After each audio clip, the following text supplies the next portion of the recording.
Welcome two science talks. ഇന്നത്തെ ക്ലാസ്സിൽ നമ്മൾ കഴിഞ്ഞ ഇയേഴ്സിൽ ഈ ഒരു സെറ്റ് എക്സാമിന് റിപ്പീറ്റഡ് ആയിട്ട് വന്ന ക്വസ്റ്റ്യൻസും അതുമായിട്ട് റിലേറ്റ് ചെയ്ത കുറച്ച് കാര്യങ്ങളും കൂട്ടിയിട്ടാണ് പഠിക്കുന്നത്. അതായത് ഒരു ക്വസ്റ്റ്യൻ അതിൻ്റെ ഓപ്ഷൻസും ഒക്കെ ഏതുമായിട്ട് റിലേറ്റ് ചെയ്തതാണെന്ന് വെച്ചിട്ട് ചില ക്വസ്റ്റ്യൻസ് പഠിക്കാമെന്ന് വിചാരിച്ചു. ഓക്കെ, അപ്പം അതിൽ ഒന്നാമത്തെ ക്വസ്റ്റ്യൻ എന്ന് പറയുന്നത് which among the following bryophyte is known as bottle hepatics. അതായത് മെയിനായിട്ട് ഈ ബ്രയോഫൈറ്റ്സ്, ടെറിഡോഫൈറ്റ്സ്, ജിംനോ അതിൻ്റെ ഒക്കെ കുറേ എക്സാമ്പിൾസ് ഉണ്ട്. ആ ഓരോ എക്സാമ്പിൾസിന് എന്തുണ്ടാവും, ഒരു കോമൺ നെയിംസ് കൊടുത്തിട്ടുണ്ടാവും. ആ കോമൺ നെയിംസ് ആണ് മെയിൻലി സെറ്റ് എക്സാമിന് അവർ കൊടുക്കുന്നത്. ഇപ്പോൾ ഇവിടെ ഇതേപോലെ തന്നെ ബോട്ടിൽ ഹെപ്പാറ്റിക്സ് എന്ന് പറയുന്ന ബ്രയോഫൈറ്റ് ഏത്, വിസ്ക് ഫേൺ എന്ന് പറയുന്ന ടെറിഡോഫൈറ്റ് ഏത്, അങ്ങനെയൊക്കെയാണ് ക്വസ്റ്റ്യൻസ് വരിക. അപ്പോൾ അതിൽ 4 എക്സാമ്പിൾ കൊടുത്തിട്ടുണ്ട്. അതിൽ ഈ ഒന്നാമത്തെ ക്വസ്റ്റ്യൻ്റെ ഉത്തരം ഏതാണ്? സ്ഫെയറോകാർപ്പസ് ആണ് ബോട്ടിൽ ഹെപ്പാറ്റിക്സ് എന്ന് പറയുന്നത്. അപ്പം അത് കൂടാണ്ട് നമുക്ക് കുറച്ച് ബ്രയോഫൈറ്റ്സിന്റെ എക്സാമ്പിൾസും കൂടി നോക്കാം. ഒന്നാമത്തേത് ആന്തോസെറോസ്. അതിന്റെ കോമൺ നെയിം ആണ് ഹോൺ വേർഡ്സ് എന്ന് പറയുന്നത്, അല്ലെങ്കിൽ വേറെ ഒരു പേരാണ് hornworts. Andreaea, lantern moss, sphagnum, peat moss. വളരെ ഇമ്പോർട്ടൻ്റ് ആയിട്ടുള്ള ഒരു ബ്രയോഫൈറ്റ് ആണ് സ്ഫാഗ്നം എന്ന് പറയുന്നത്. പീറ്റ്. പോളിട്രിക്കം, ഹെയർ മോസ് അല്ലെങ്കിൽ hair cap moss. Marchantia, liverworts. Riccia, water liverworts. ഓപ്ഷൻസിലുള്ള എല്ലാത്തിൻ്റെയും കോമൺ നെയിംസും അത് കൂടാണ്ട് ഒരു 2-3 എക്സ്ട്രായും കൂടി ഒരു ടേബിളിൽ കൊടുത്തിട്ടുണ്ട്. ഇങ്ങനെയുള്ള എല്ലാ ബ്രയോഫൈറ്റ്സിൻ്റെയും ടെറിഡോൻ്റെയും ജിംനോൻ്റെയും ഒക്കെ കോമൺ നെയിംസ് പറ്റുന്ന അത്രയും പഠിച്ചു വെക്കുക.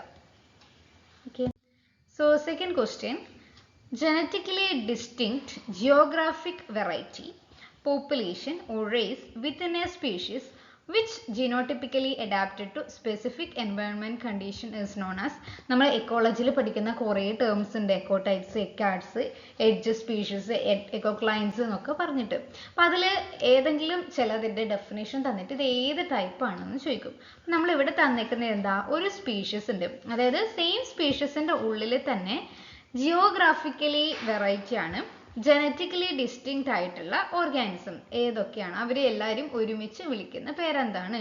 അതായത് അവർക്ക് സ്പെസിഫിക് ആയിട്ടുള്ള എൻവയൺമെന്റൽ കണ്ടീഷനിൽ അഡോപ്റ്റ് ചെയ്യാൻ വേണ്ടി പറ്റും. സെയിം സ്പീഷീസ് ആണ്, പക്ഷെ അവർ ഓരോ കണ്ടീഷനിൽ എത്തുമ്പോഴും അതിനനുസരിച്ചിട്ട് ജനറ്റിക്കലി മാറ്റം വരുത്താൻ പറ്റുന്ന ടൈപ്പ് സ്പീഷീസ് ഏതൊക്കെയാണെന്ന് ചോദിച്ചത്. അപ്പം ഇതിൽ ഏതാണ് എക്കോടൈപ്സ്, എക്കാർഡ്സ്, keystone, edge.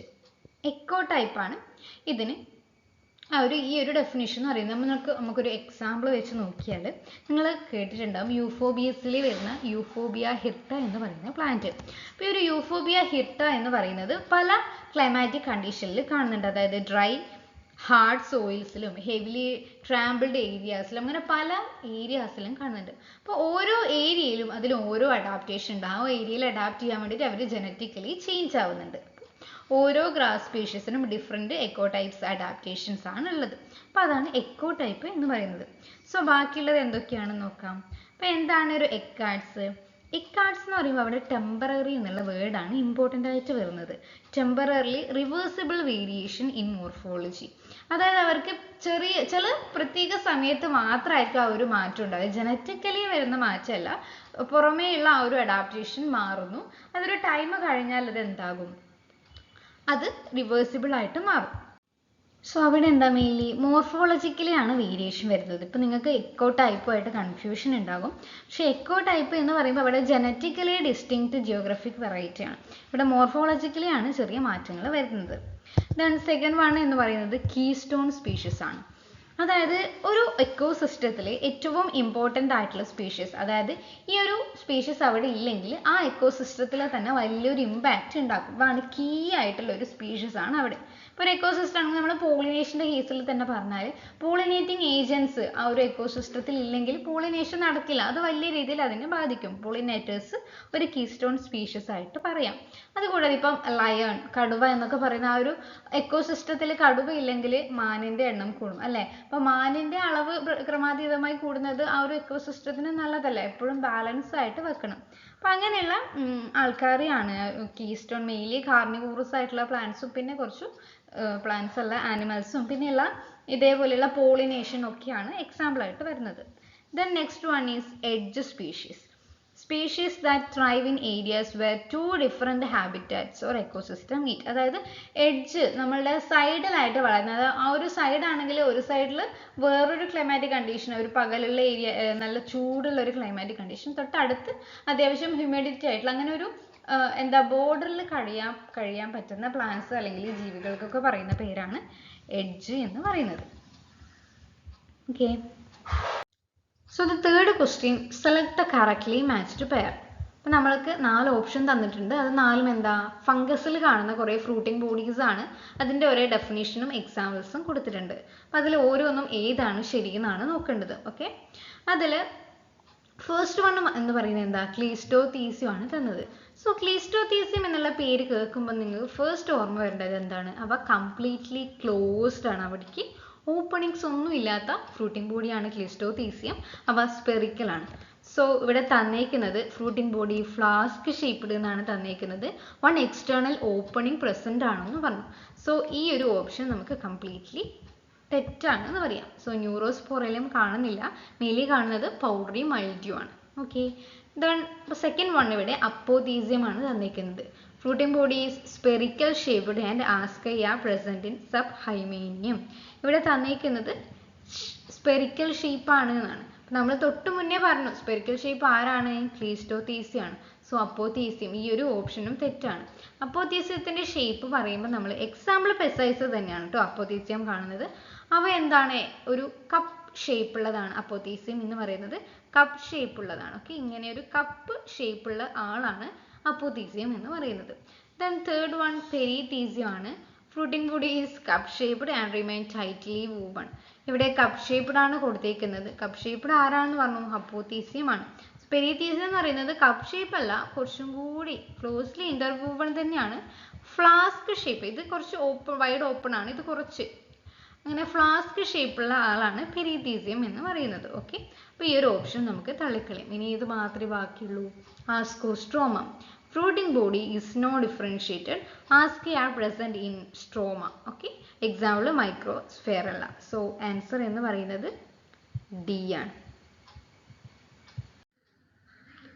So the third question എന്ന് പറയുന്നത് ഈ ഒരു കോഡോൺസും ഈ ഓരോ അമിനോ ആസിഡ്സിനും നമ്മൾ ഓരോ കോഡോൺസ് ഉണ്ടാവും അല്ലേ, ട്രിപ്ലറ്റ് കോഡോൺ എന്ന് പറയുന്നത്. അപ്പോൾ ഏത് കോഡോണാണ് ഇന്നീ അമിനോ ആസിഡിനെ കോഡ് ചെയ്യുന്ന കോഡോൺ? ഒന്നിൽ കൂടുതൽ കോഡോൺസ് ഒക്കെ ഉണ്ട്. അപ്പോൾ 20 അമിനോ ആസിഡ്സ് നമ്മൾ പഠിച്ചിട്ടുണ്ട്. ആ 20 അമിനോ ആസിഡ്സിൻ്റെ ഇല്ലെങ്കിലും മെയിനായിട്ട് വരുന്ന ഒരു 10 മീലി പഠിച്ചു വെക്കാൻ ശ്രമിക്കുക. നമ്മൾ അധികമായിട്ട് റിപ്പീറ്റഡ് ആയിട്ട് കേൾക്കുന്ന കുറച്ച് അമിനോ ആസിഡ്സ് ഉണ്ടാവില്ലേ, അതേപോലെയുള്ള അമിനോ ആസിഡ്സിനെ കുറിച്ച് പഠിക്കാൻ വേണ്ടിയിട്ട് ശ്രമിക്കുക. അപ്പോൾ ഇവിടെ കൊടുത്ത ക്വസ്റ്റ്യൻ എന്ന് പറയുന്നത് മെഥിയോണൈൻ എന്ന് പറയുന്ന കോഡോണിൻ്റെ the triplet codon for methionine is. Methionine എന്ന് പറയുന്ന കോഡോണിൻ്റെ അമിനോ ആസിഡ്സിൻ്റെ കോഡോൺ അല്ല, അമിനോ ആസിഡിനെ കോഡ് ചെയ്യുന്ന കോഡോൺ ഈ ഒരു ഓപ്ഷനിൽ ഏതാണ്? UCU, AUG, AUU, AGU. ഇതിൽ AUG ആണ് മെഥിയോണൈൻ. സ്റ്റാർട്ട് കോഡോൺ എന്നാണ് മെഥിയോണൈന് പറയുന്നത്. സോ അതിനെ കോഡ് ചെയ്യുന്ന കോഡോൺ. അത് കൂടാണ്ട് കുറച്ച് കോമൺ ആയിട്ടുള്ള കോഡോൺസ് നമുക്ക് നോക്കാം. Stop codon. സ്റ്റോപ്പ് കോഡോൺസിന് 3 കോഡോൺസ് ആണ് ഉള്ളത്. അത് UAA, UGA, UAG. നമ്മൾ പഠിക്കുക ഇങ്ങനെയാണ്, ഉവ, ഉഗ, ഉവാഗ്, അങ്ങനെ ഉവ, ഉഗ, ഉവാഗ് അങ്ങനെ പഠിച്ചിട്ട് അങ്ങനെ ആ ഒരു എന്താ നിങ്ങൾക്ക് ഇഷ്ടമുള്ള ഒരു റൈമിംഗ് ഒക്കെ വെച്ചിട്ട് വേണം ഈ ഒരു കോഡോൺസിനൊക്കെ പഠിച്ചു വെക്കാൻ വേണ്ടിയിട്ട്. So the second one, phenylalanine. അതിൽ UCU, UUU, UUC. UCU, UUU, UUC. So next one isoleucine ആണ്. AUU. ദാ ഓപ്ഷനിൽ തന്ന ഐസോല്യൂസിൻ. പിന്നെ ഈ UCU എന്ന് പറയുന്നത് ഫിനൈലലാനിൻ ആണ്. Then next one serine, AGU ആണ്. വാലിൻ. വാലിൻ കുറച്ച് ഇമ്പോർട്ടൻ്റ് ആണ്. വാലിൻ റിപ്പീറ്റഡ് ആയിട്ട് ചോദിക്കുന്നുണ്ട്. GUU, ഗു, GUC, ഗുക്ക്, GUU, ഗുക്ക്. സോറി, 2 തവണ GUU ആയിപ്പോയിട്ടുണ്ട്. ഗു, ഗുക്ക്, ഗുക്ക്. Okay. So next one tryptophan. UGG. വി ഇല്ല കേട്ടോ, UGG. ട്രിപ്റ്റോഫാൻ എന്ന് പറയുന്നത് അരോമാറ്റിക് അമിനോ ആസിഡ് ആണ്. സോ ഇതാണ് കുറച്ച് കോമൺ ആയിട്ട് വരുന്നത്. ഇത് കൂടാതെ ബാക്കിയും കുറേ കോമൺ 20 പഠിക്കാൻ പറ്റുവാണെങ്കിൽ അത്രയും നല്ലതായിരിക്കും. സോ ദ നെക്സ്റ്റ് ക്വസ്റ്റ്യൻ എന്ന് പറയുന്നത് white fly is associated with, അതായത് പാത്തോജനിസിറ്റിയിൽ പാത്തോജൻ, അതായത് കുറേ pathogens like virus, bacteria, fungus പോലെയുള്ള കുറേ പാത്തോജൻസ് കോസ് ചെയ്യുന്ന കുറേ പ്ലാന്റ് ഡിസീസസ് ഉണ്ട്. ആ പ്ലാന്റ് ഡിസീസസിലെ കോസേറ്റീവ് ഓർഗാനിസം, അവ പരത്തുന്ന വെക്ടേഴ്സും ഒക്കെ റിലേറ്റ് ചെയ്തിട്ടുള്ളതായിരിക്കും കുറേ റിപ്പീറ്റഡ് ആയിട്ട് വരുന്ന അടുത്ത ക്വസ്റ്റ്യൻ. സോ അതിൽ ഈ ഒരു വൈറ്റ് ഫ്ലൈയുമായിട്ട് അസോസിയേറ്റ് ചെയ്തിട്ടുള്ളത് ഇതിലേത് ഡിസീസ് ആണെന്നാണ് ചോദിക്കുന്നത്. ഈ ഒരു ഡിസീസ് ഓപ്ഷൻ കണ്ടാൽ തന്നെ നമുക്ക് ഇതിൽ നിന്ന് പറയാൻ എളുപ്പമാണ്. കാരണം എന്താ, ഒരു വെക്ടർ, വൈറ്റ് ഫ്ലൈ എന്ന് പറയുന്നത് എന്താ, ഒരു പരത്തുന്ന അസുഖകാരിയല്ല, ഒരു വെക്ടറാണ്, പരത്താൻ വേണ്ടി സഹായിക്കുന്ന വാഹകരാണ്. നമ്മൾ വെക്ടേഴ്സിന് ആവശ്യമുള്ളത് മെയിൻലി വൈറസുകൾക്കായിരിക്കും അല്ലേ. ഇപ്പോൾ യെല്ലോ മൊസൈക്ക് ഡിസീസ് എന്ന് പറയുന്നത് എപ്പോഴും, മൊസൈക്ക് ഡിസീസ് എപ്പോഴും ഒരു വൈറസ് ആയിരിക്കും പരത്തുന്നത്. വൈറ്റ് ഫ്ലൈയുമായിട്ട് അസോസിയേറ്റ് ചെയ്തത് ഈ ഒരു ഓപ്ഷനിൽ ഏതാണെന്ന് ചോദിച്ചാൽ ഓപ്ഷൻ സി ആണ്, yellow vein mosaic disease of okra. Okra എന്ന് വെച്ചാൽ വെണ്ടയ്ക്കയാണ്. വെണ്ടയ്ക്കയിൽ കാണുന്ന മൊസൈക്ക് ഡിസീസിന് കാരണം വന്നത് യെല്ലോ മൊസൈക്ക് വൈറസ് ആണ്. Okay, okra mosaic virus. അപ്പോൾ പരത്താൻ വേണ്ടി കാരണമാകുന്ന വെക്ടറാണ് വൈറ്റ് ഫ്ലൈ. ഇതാണ് വൈറ്റ് ഫ്ലൈ അസോസിയേറ്റ് ചെയ്തത് ഈ ഒരു വെക്ടർ ഡിസീസുമായിട്ടാണ്. ഓക്കെ, സോ ഇനി നമുക്ക് ഓരോന്നും ആരാണ് കോസ് ചെയ്യുന്നതെന്നും കൂടി ഒന്ന് നോക്കാം. First one, powdery mildew of rubber cause ചെയ്യുന്ന ഒരു ഫംഗൽ ഡിസീസ് ആണ്.